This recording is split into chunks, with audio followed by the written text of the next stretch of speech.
Boyfriend caught me cheating after I asked for an open relationship, threw me through a table, broke my face, and kicked me out NKD into the street. I, 28F, need to get this off my chest because I can't tell anyone in real life. Not yet. Maybe not ever. 4 months ago, I destroyed the best thing in my life because I was bored. That's the simple version. The complicated version involves me asking my boyfriend of 4 years to open our relationship, thinking I was so clever, so modern, so evolved. I'm a veterinary surgeon. I'm used to being in control, making life or death decisions, having people trust me with their beloved pets. Maybe that control went to my head. Maybe I just got too comfortable with the idea that I could have whatever I wanted. My boyfriend, let's call him Vin, is a forensic accountant. If you don't know what that is, he basically hunts down financial crimes for a living. He finds discrepancies in numbers that other people miss. He notices patterns. He's patient. God, is he patient? We'd been living together for 2 years. Everything was perfect, too perfect, I thought. He was attentive, passionate, successful. We had great sex, shared hobbies, similar life goals. But I kept seeing my friends talking about their dating adventures, their Tinder stories, their wild nights. I was 28 and felt like I was missing out on some crucial life experience. So one night over dinner, salmon he'd cooked perfectly, my favorite wine he'd picked up on the way home, I brought it up. "I've been thinking," I said. "What if we tried opening things up?" He stopped mid-chew, put down his fork, looked at me with those dark eyes that usually made me melt. This time, they just looked. Calculating. "Opening things up," he repeated. Not a question. "Yeah, you know. Ethical non-monogamy. Lots of couples do it. It could be exciting for both of us." "Is there someone else?" "No. God, no. I feel like we got together so young. I love you, but what if we're missing out on experiences?" He leaned back in his chair, took a sip of wine. The silence stretched for maybe 30 seconds but felt like hours. "If that's what you need," he finally said, "then okay." I was shocked. I'd prepared arguments, persuasions. I hadn't expected immediate acceptance. "Really? I want you to be happy. If this is what it takes, then we'll try it." We spent the next hour establishing rules. Use protection. No coworkers. No friends. No catching feelings. Full transparency. I was giddy with the possibilities. He seemed resigned? Accepting? I should have paid more attention to his demeanor. That was a Thursday. By Monday, I'd already identified my target. There's this pharmaceutical rep who comes by the clinic twice a month. Always flirted with me, always made excuses to swing by my office. Tall, built like a swimmer, completely different from Vin's more compact fighter's build. His name was, let's say, Ross. I was careful. So effing careful. Or so I thought. Booked a hotel room with cash. Used a burner app for texting. Told Vin I had an emergency surgery that would run late. Even had my colleague agree to cover for me if he called the clinic. The SX was fine. Exciting because it was forbidden, but nothing spectacular. Ross was enthusiastic but selfish. Kept talking about how hot it was that I was cheating. I had to correct him that it wasn't cheating if we'd agreed to it. He laughed and said, "Sure, whatever helps you sleep at night." I should have left then. That comment should have been my wake-up call. Instead, I stayed for round 2. Got careless. Was texting Ross about meeting up again while Vin was in the shower the next morning. I thought I closed the app. I thought I deleted the conversation. I thought wrong. That was Tuesday. Wednesday passed normally. Vin was his usual self, maybe even more attentive. Brought me coffee in bed. Texted me funny memes during work. Suggested we try that new steakhouse on Friday. Thursday night, I came home to a scene straight out of a romance movie. Rose petals leading from the door to the dining room. Candles everywhere. My favorite playlist softly filling the apartment. Vin in the kitchen, apron on, making my favorite pasta dish. "What's all this?" I asked, genuinely touched. "Can a man romance his girlfriend?" He kissed me deeply, passionately. I melted into it, guilt and arousal warring in my stomach. Dinner was perfect. The wine was perfectly paired. Conversation flowed easily. He asked about my week, my surgeries, my plans for the weekend. I found myself relaxing, thinking maybe this open relationship thing could work after all. Then, as I was finishing my second glass of wine, he asked quietly, "Did you enjoy your open relationship?" My blood turned to ice. "What?" He reached under his chair and pulled out a manila folder. Placed it gently on the table between us. "Go ahead. Open it." With trembling hands, I flipped it open. Screenshots. Dozens of them. My texts with Ross. The hotel reservation I'd made online before switching to cash. Security footage of me entering the hotel. My car's GPS history showing the route. Even a photo of me leaving the hotel, Hair messed up, makeup smudged. Vin, I can explain. No need. His voice was calm. Too calm. You established the rules. No coworkers. Ross works with you, visits your clinic. That's strike 1. Full transparency, you lied about the emergency surgery. That's strike 2. You used our shared credit card to buy the lingerie you wore for him. That's strike 3. How did you? I'm a forensic accountant, babe. You think I don't know how to track financial transactions? How to pull GPS data? How to recover deleted texts? I started to panic. Vin, please, I'm sorry. I made a mistake. We can work through this. We could have, he agreed.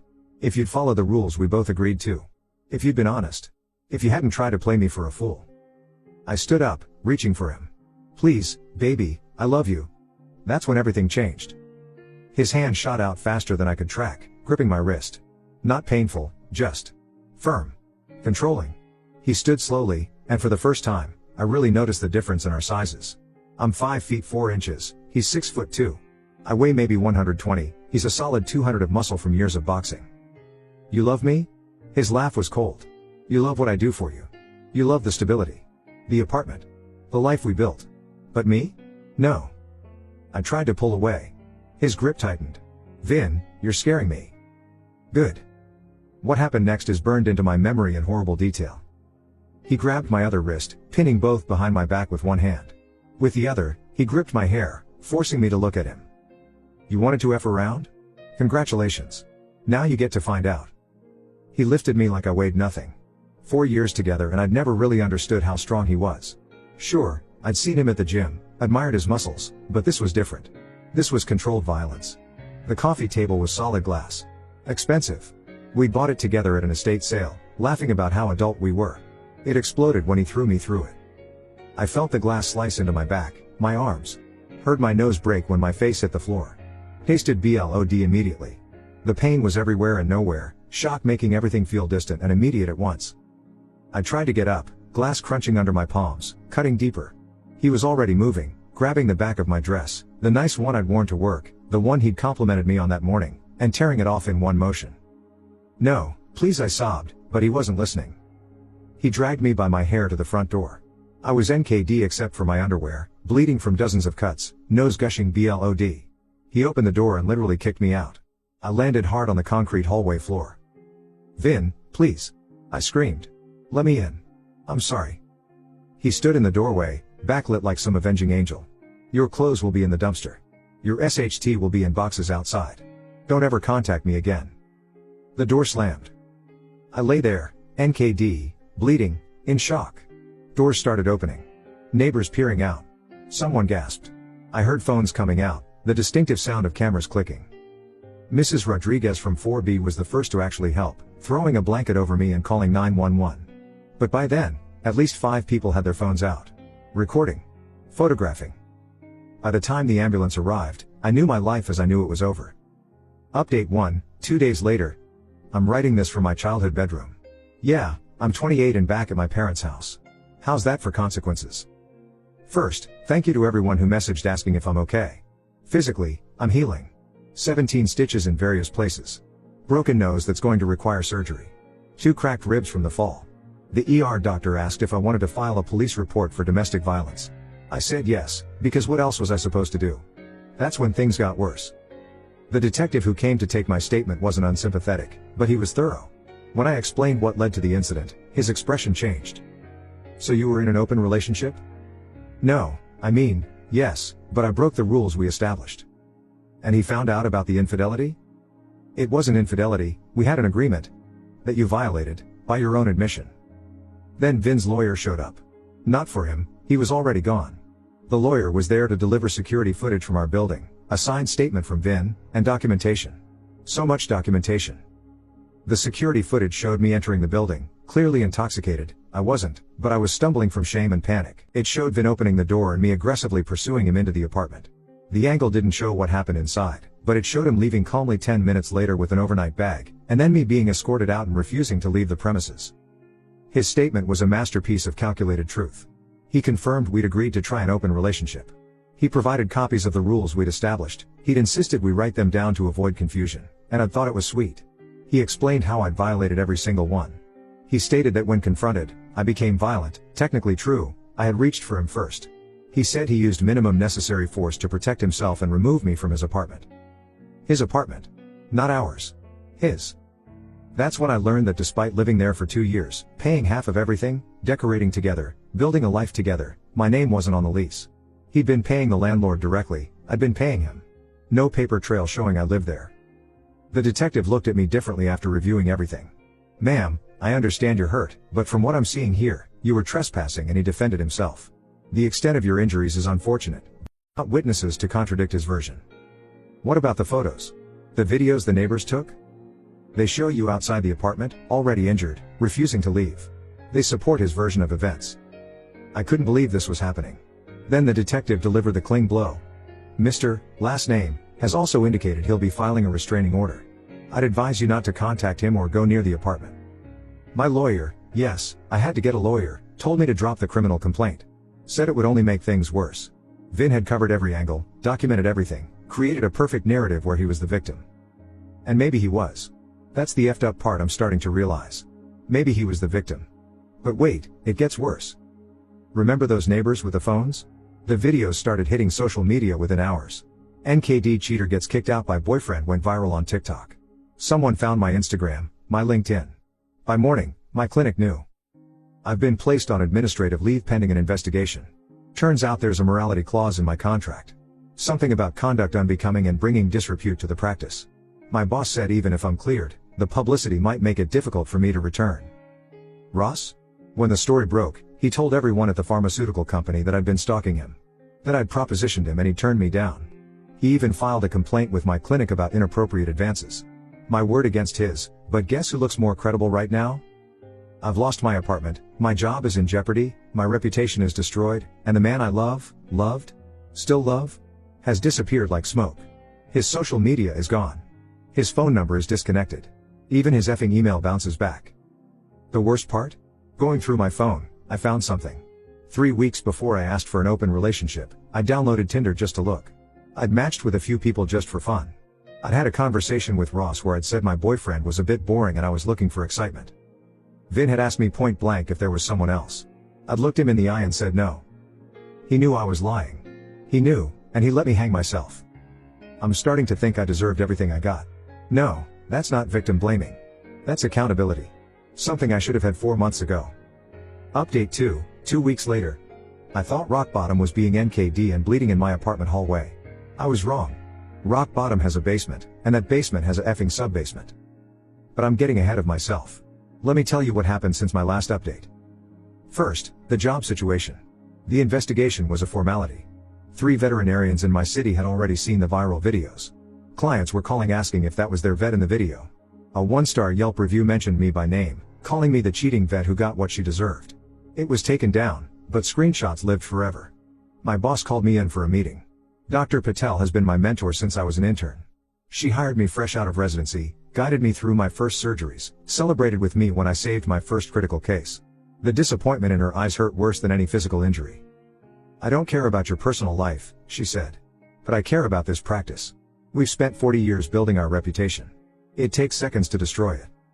It wasn't even at work. Ross works with our suppliers. He visits our clinic.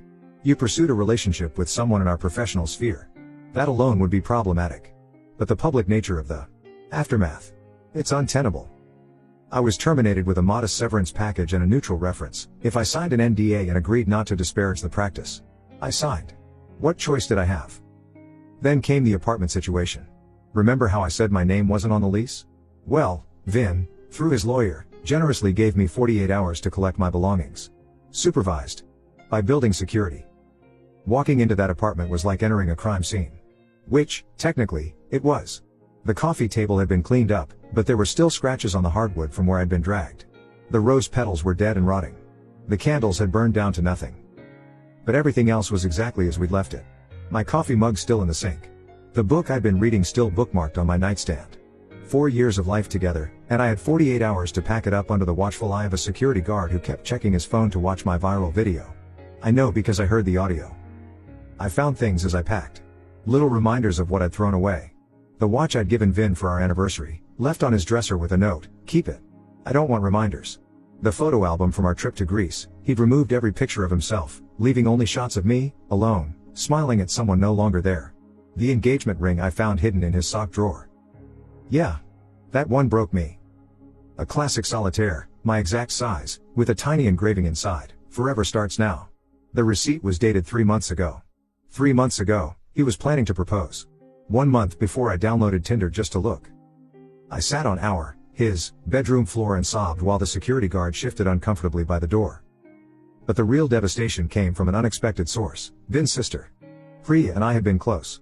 She called 2 weeks after everything happened, not to gloat or condemn, but to give me answers. "He's gone," she said simply. "Transferred to the Hong Kong office. Left yesterday." Hong Kong? 3-year minimum assignment. He volunteered for it the day after. Well, the company fast-tracked it when they heard about the viral situation. Something about protecting their reputation. I felt my heart break all over again. Is he? How is he? Her silence said everything. Then, "He loved you. God, he loved you so much. Do you know he used to practice proposing?" I caught him once, talking to himself in the mirror, trying to get the words right. He wanted it to be perfect. "Priya. No, you need to hear this. He knew about the Tinder. He saw it on your phone when you were sleeping. He thought it was just cold feet, that you'd work through it. When you asked for an open relationship, he thought if he gave you what you wanted, you'd realize what you had. He was going to propose when you came back to him. Why didn't he just talk to me? Because he wanted you to choose him. Not be forced to choose him. Not be guilted into choosing him. He wanted you to try life without him and realize on your own that he was what you wanted. But I did. With another man's cologne on your skin and lies on your lips? Really?" She hung up. Blocked me too. The last connection to him, gone. I spiraled. Hard. Drinking too much, crying constantly, refreshing his social media hoping for something, anything. Mom tried to help, but what could she say? She'd warned me when I first brought up the open relationship idea. "Men like Vin don't share," she'd said. I'd called her old-fashioned. Then, last night, I did something stupid. Desperate. I created a fake LinkedIn profile and searched for him. Found him. New title, Senior Forensic Accountant, Asia Pacific Region. Profile photo showing him in a sleek Hong Kong office, skyline behind him. He looked good. Healthy. Had he been working out more? The suit was definitely new, expensive. Tom Ford, if I had to guess. He'd always wanted one but said it was too extravagant. There was someone else in the photo. A reflection in the window behind him. A woman. Asian, petite, perfect smile. Her hand on his shoulder, proprietary. Familiar. I zoomed in. Recognized her. Melody Chang from his office. She'd transferred to Hong Kong 6 months ago. I'd met her at company parties. Always thought she had a thing for Vin, but trusted him completely. 6 months ago. She'd been there 6 months. How long did it take him to move on? Days? Weeks? Or had she been waiting, knowing her chance would come? Was she everything I wasn't? Faithful, honest, devoted? I threw my laptop across the room. Mom ran in, found me hyperventilating on the floor. "He's with someone else," I gasped. "Already with someone else." Mom held me while I sobbed, but I caught her expression when she thought I wasn't looking. It wasn't sympathy. It was a kind of grim satisfaction. Like I was finally learning a lesson I should have known all along. Maybe I am. Maybe this is what consequences look like. Not just the violence or the humiliation or the professional destruction. But knowing that somewhere in Hong Kong, the man who loved me enough to plan the perfect proposal is building a new life with someone who appreciates what I threw away. Rock bottom sub-basement? It's knowing I did this to myself. Update 3, 1 month later. I need to update you all on what happened when I tried to rebuild. Spoiler alert, it didn't go well. After my last post, I decided to stop wallowing and take action. I couldn't change what happened, but I could control my response. So I threw myself into job hunting. Updated my resume, reached out to contacts, applied everywhere within a 200-mile radius. The veterinary community is smaller than you'd think. My first interview was at a rural clinic 2 hours away. I thought distance would help. The interview started well, until the vet noticed a gap in my references. "No contact from your most recent employer?" "I can explain." "No need. We already called them. And we've seen the video." That became the pattern. Even clinics that didn't bring it up directly would ghost me after initially showing interest. One interviewer actually said, "We have a small team here. Trust is essential. I'm sure you understand." I understood. I was radioactive. So I pivoted. Started applying to research positions, thinking clinical work was off the table. Got an interview with a pharmaceutical company, ironically, one of Ross's competitors. Made it to the final round. They were about to make an offer when their HR department did a social media screening. The hiring manager called personally to rescind. "I'm sorry," she said, sounding genuinely regretful. "But we work with veterinary clinics across the state. Your situation could impact those relationships." 3 months. That's how long I lasted at my parents' house before the walls started closing in. Mom tried to be supportive, but Dad? He'd loved Vin like a son. Still had photos of us on the mantle, couples photos Mom wouldn't let him take down because we don't erase history. He was going to propose, Dad said one night over dinner, after a few beers. Asked for my blessing and everything. Traditional. Respectful. Had his whole life together. And you threw him away for what? Some excitement? Dad. No, you need to hear this. Men like Vin don't come around twice. He treated you like a queen, and you treated him like he was disposable. Now you're learning he wasn't. Mom scolded him, but the damage was done. Because he was right. Every word was right. I moved out the next week. Found a studio apartment in a sketchy part of town, all I could afford with my savings depleting and no job prospects. Started applying to any job that would pay bills. Retail. Food service. Anything. You know where this goes, right? Have you ever been terminated from a position? Yes. Would you care to explain? What could I say? I cheated on my boyfriend and the aftermath went viral? I became an internet meme? Google my name and see? Even the places that didn't care about my past balked at the practicalities. One coffee shop manager said it bluntly, "What if a customer recognizes you? Starts filming? I can't have that drama in my shop." So I went deeper. Night shifts at warehouses. Cleaning offices after hours. Jobs where no one would see my face. That's where I met Carrie. Carrie trained me at the warehouse. Chain-smoking grandmother who'd seen it all. On my third night, she asked why a veterinarian was packing boxes at 3 a.m. So I told her. Everything. She listened, smoking and nodding, until I finished. "You effed up," she said simply. "But honey, everybody effs up. Question is, what you gonna do about it?" "I'm trying." "No, you're hiding. There's a difference." She was right. I was hiding. From my shame, from the consequences, from myself. You ever apologize to him?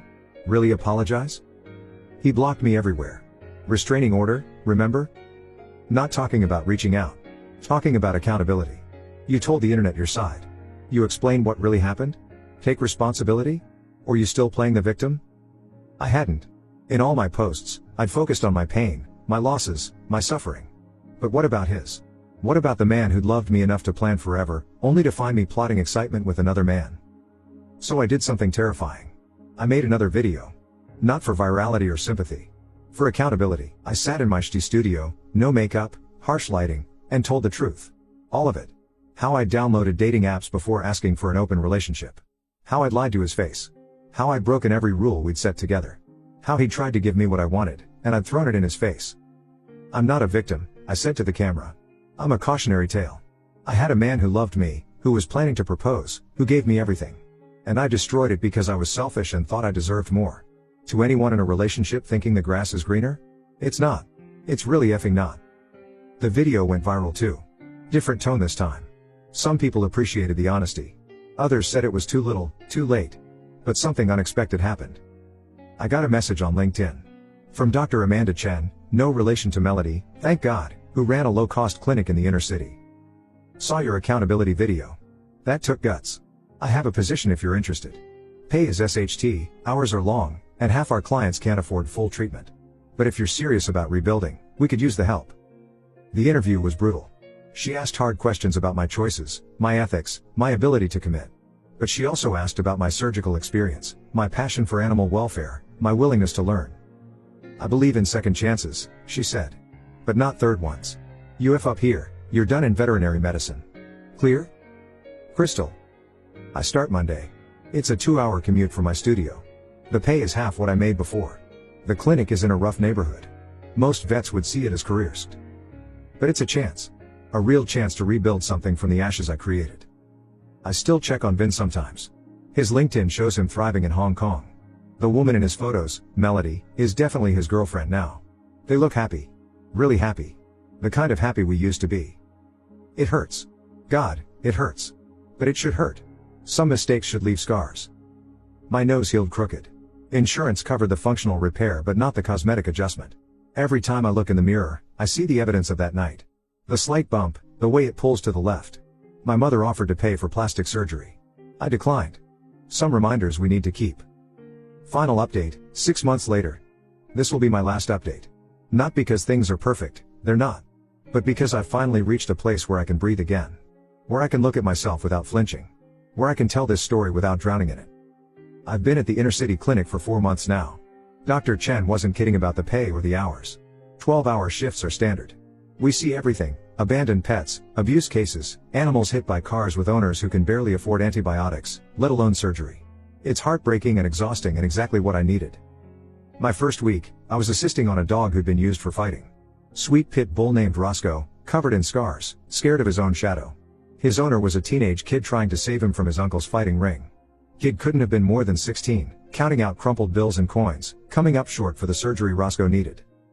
I covered the difference. Stayed late to monitor recovery. Taught the kid how to care for the surgical site. When Roscoe walked out of that clinic, tail wagging for the first time, that kid looked at me like I was a hero. I'm not. But maybe I'm becoming something better than what I was. 3 months in, something interesting happened. A woman came in with a cat that had been poisoned. Antifreeze. Usually fatal without immediate treatment. She was hysterical, said her ex had done it as revenge. As I worked to save the cat, she told me her story. Caught her boyfriend cheating. Confronted him.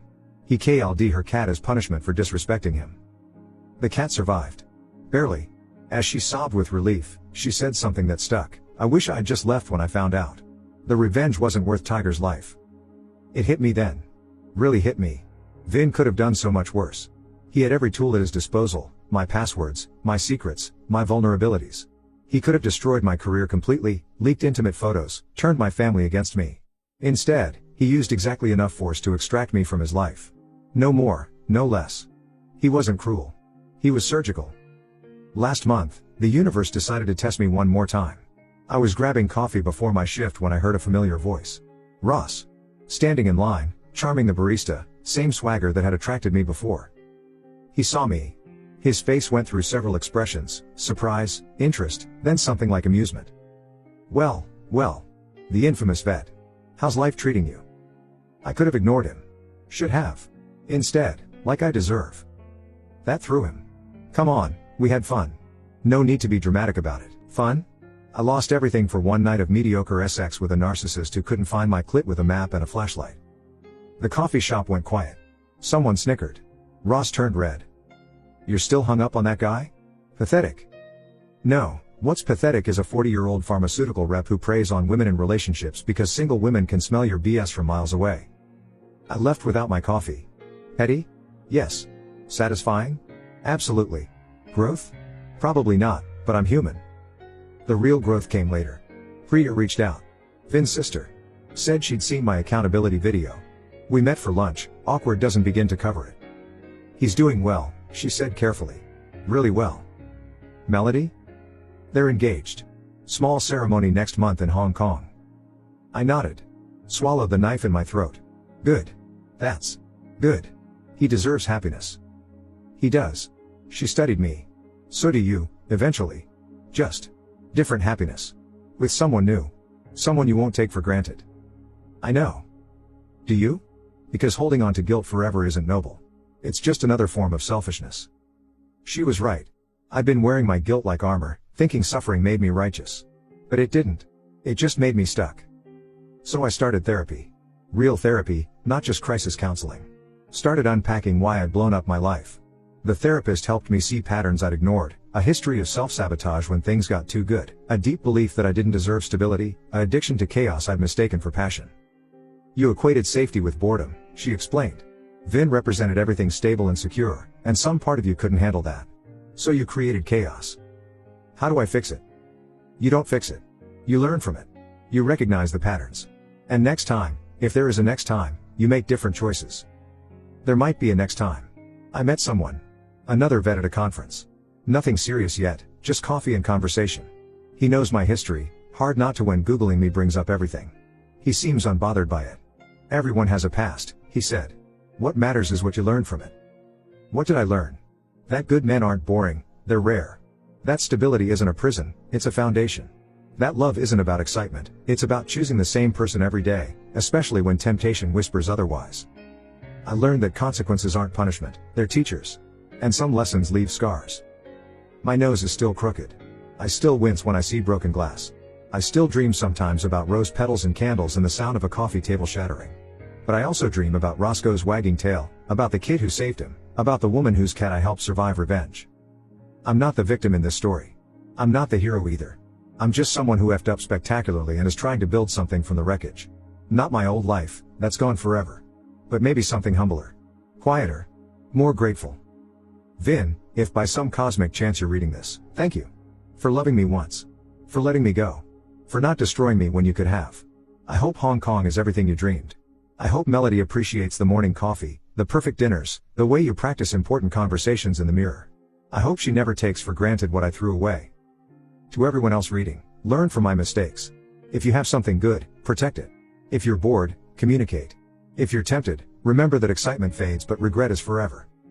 And if you're thinking about asking for an open relationship when what you really want is permission to cheat, don't. Just don't. Break up cleanly. Let them find someone who wants all of them, only them, forever them. Because that's what love actually is, not the butterflies or the excitement or the novelty. It's choosing someone even when the butterflies settle. It's finding excitement in stability. It's knowing the grass isn't greener elsewhere because you're too busy watering your own garden. I learned that too late. Maybe you don't have to. Signing off for the last time. Thank you to everyone who followed this journey, who called me out when I needed it, who showed compassion when I didn't deserve it. I'm closing this chapter now. Time to write a better one. Epilogue, 1 year later. I wasn't going to update again, but something happened that felt like cosmic closure, and I thought you all deserved to know. I was at a veterinary conference in Chicago. Presenting, actually, Dr. Chen had submitted our clinic's work with abuse cases for recognition.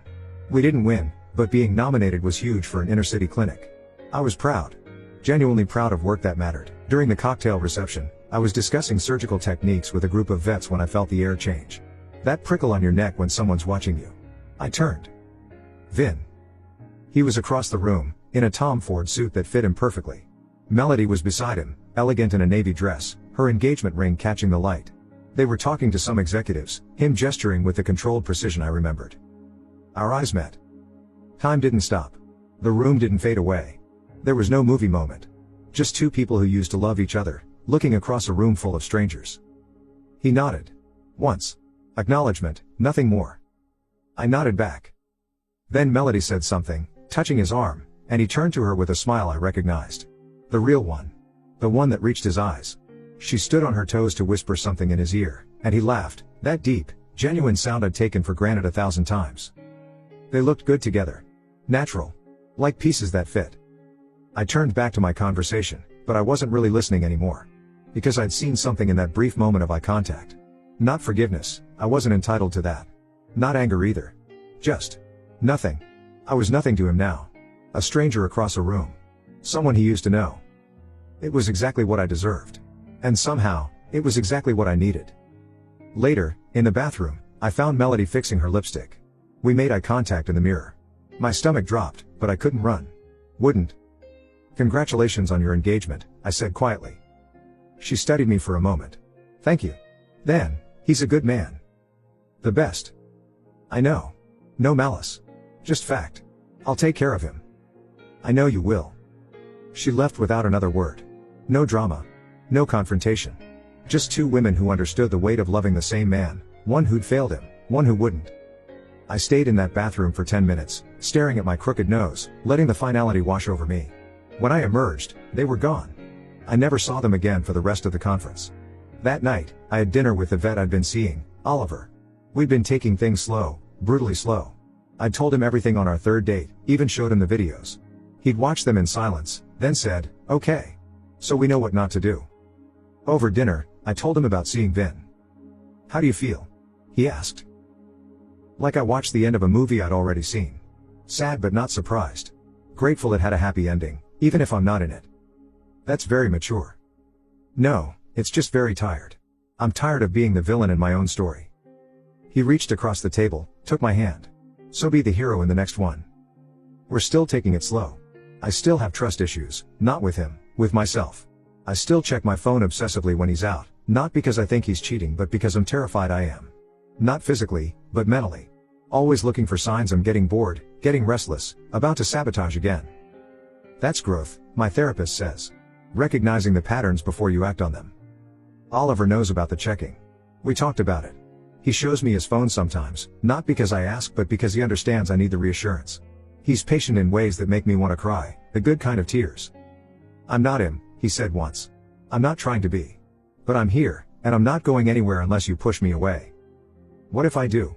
Push you away? Then I'll remind you that you have a choice. And hope you make a different one this time. I'm trying. Every day, I'm trying to make different choices. Better choices. Sometimes I succeed. Sometimes I catch myself downloading dating apps just to look and delete them before opening them. Sometimes I feel that itch for chaos and schedule an extra therapy session instead of scratching it. It's not a happy ending. It's not an ending at all. It's just life after the explosion, building something new in the crater I created. Vin's married now. I know because Priya posted photos. Small ceremony in Hong Kong, just family and close friends. He looked happy. Really, truly happy. The kind of happy that comes from being with someone who chose you first, not as a consolation prize after their fun was over. I'm happy for him. It took a long time to mean that, but I do. He deserved better than what I gave him, and he found it. Maybe I'll deserve better someday too. Not better than him, I had that and threw it away. But better than who I was. Better than the woman who confused stability with stagnation, who mistook chaos for passion, who thought grass was greener when she'd never bothered to water her own. I still work at the inner city clinic. Still live in my studio apartment. Still carry the scars, inside and out. But I also still save animals. Still help kids like the one with Roscoe. Still wake up every day and try to be someone worth trusting. It's not much. But it's honest. And after everything, honest is all I have left to give. Thank you for reading. For judging when I needed judgment. For showing compassion when I couldn't show it to myself. This is really goodbye now. Time to stop living in the past and start building a future. Even if it's not the one I once dreamed of, maybe it can still be good. Maybe I can still be good. We'll see. Comments locked by Op. If you or someone you know is experiencing domestic violence, please reach out to local resources for help. Violence is never acceptable, regardless of the circumstances. Op's note, I've disabled comments because this isn't about garnering sympathy or condemnation anymore. It's about accountability and growth. Thank you to everyone who shared their own stories of failure and redemption. May we all learn from our mistakes and do better. Be better. Choose better. Remember, the grass is greenest where you water it. Thank you so much for watching until the end.